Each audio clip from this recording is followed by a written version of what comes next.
বন্ধুরা, আমার পাপা কিরম করে শুয়ে আছে আমার কোলে। দেখো তো আমার পাপা কি করে শুয়ে রয়েছে। আমার ছোনু বাবাটা কি করে শুয়ে রয়েছে আমার কোলে। দেখেছ? আমার সোনু বাবা ভালো করে শুয়ে রয়েছে কেন বলো তো? আমার সোনু পাপাকে আমি সন্দেশ খেতে দিয়েছি, তাই আমার সোনু পাপা খুব খুশি হয়েছে। খুশি হয়ে আমার বুকের ওপর শুয়ে আছে, দেখেছ? আর দুদিন বাড়ি ছিল না ও, দুদিন বাড়ি ছিল না। তা ওকে খুঁজে খুঁজে খুঁজে কোথাও পাওয়া যায়নি। কালকে রাত্রিবেলা হঠাৎ করে এসে হাজির। হয়তো যেখানে গিয়েছিল খুঁজে পাচ্ছিল না বাড়ি, দুদিন আসেনি, দুদিন নিখোঁজ। তো কালকে রাত্রে আমরা যখন গেট দিই তখন ও বাড়ি এসেছে। গেট মানে শুতে যাব, প্রত্যেক দিন আমরা শোয়ার আগে ওকে ডাকি, আমাদের কাছে শুয়ে থাকে।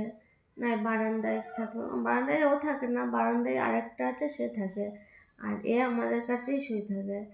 তো কালকে ডাকতেও হয়নি, দরজা খোলার সঙ্গে সঙ্গে এসে একদম শুয়ে পড়েছে না পাপা।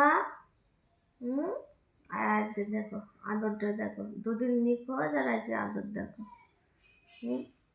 ওই জন্য সবাই বলে যে মানুষের বাচ্চাও এত আদর পায় না, এই যে আদর খায়।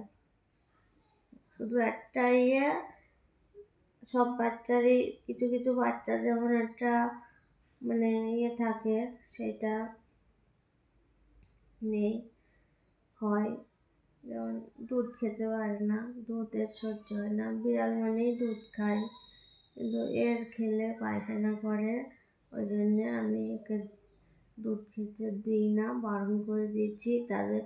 এটা যাদের বিড়াল তাদেরকেও বারণ করেছি, ওরাও দেয় না, শুধু মাছ ভাতই দেয়। আর ও বেশি হয়তো খিদে নেই, ওটা চোখের খিদে, তখন একটা করে মাছ সিদ্ধ করে দিই ওকে, তাতেই ও খুব খুশি। একটু মাছ সিদ্ধ ভাত মেখে দিলে খেয়ে নেয় আমার পাপা। জানো তো আমার পাপা শুধু মাছই খায়, কিন্তু ও কিন্তু ডিম, তারপরে মাংস এসব খেতে চায় না, এসব খায় না, শুধু মাছ ভাত খায়। আর মিষ্টির ভিতরে মাখা সন্দেশ, এমনি সন্দেশ টাইপের যে যত রকম মিষ্টি সন্দেশ খায়, মানে অন্য শুকনো মিষ্টিও খায় না, রসগোল্লা দিলেও খায় না, শুধু সন্দেশ খায়, সন্দেশ। দেখো এবার আমি কি করে ঘুমাই,